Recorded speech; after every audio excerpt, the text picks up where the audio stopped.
Madam Speaker, today I am calling once again on President Biden to release the tapes of his interviews with Special Counsel Biden-Hur. The House Judiciary Committee has issued a subpoena asking for these recordings, and Biden and his Justice Department have unlawfully refused and exerted executive privilege in a situation where that privilege is totally inapplicable. And we don't need to speculate as to why the administration is doing this. They have told us so directly. In a letter to the Judiciary Committee, the White House stated that they are afraid that the recordings would be used against the president and damage him politically. But the thing is, that is not an appropriate basis for defying a congressional subpoena. Let's remember how this all started. After it was discovered that the president was unlawfully in possession of classified documents, Attorney General Merrick Garland appointed Special Counsel Biden-Hur to investigate the matter. After a months-long investigation, Mr. Hur issued a report in which he found substantial evidence that the president had committed the crime of willfully retaining classified documents.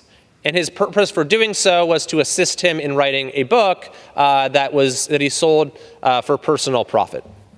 So Special Counsel Hur reported this significant evidence of crimes, but he did not charge the president. And one of the reasons he said he did not do so, even though he testified that a reasonable juror could have voted to convict, is because he found, based on his experience with the president in the interviews, that he would come across to a jury as I believe the quote was, a well-meaning elderly man with a poor memory.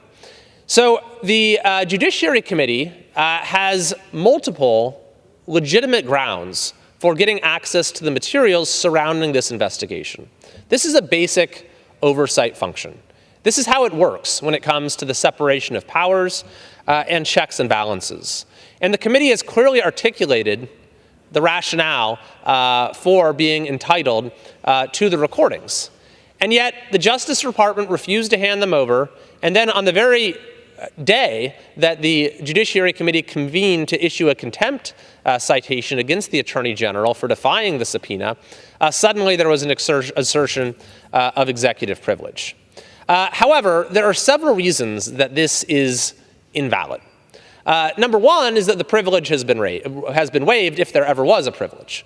The White House has already released transcripts of the interviews, and so there's no rational basis for saying that the transcripts are not privileged, but the interview itself, the recordings themselves, are privileged.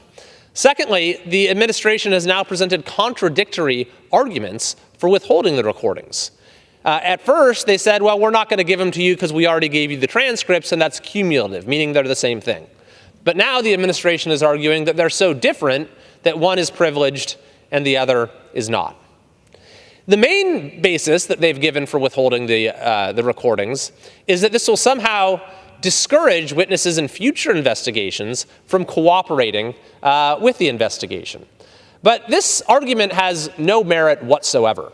Because again, they've already handed over the recordings.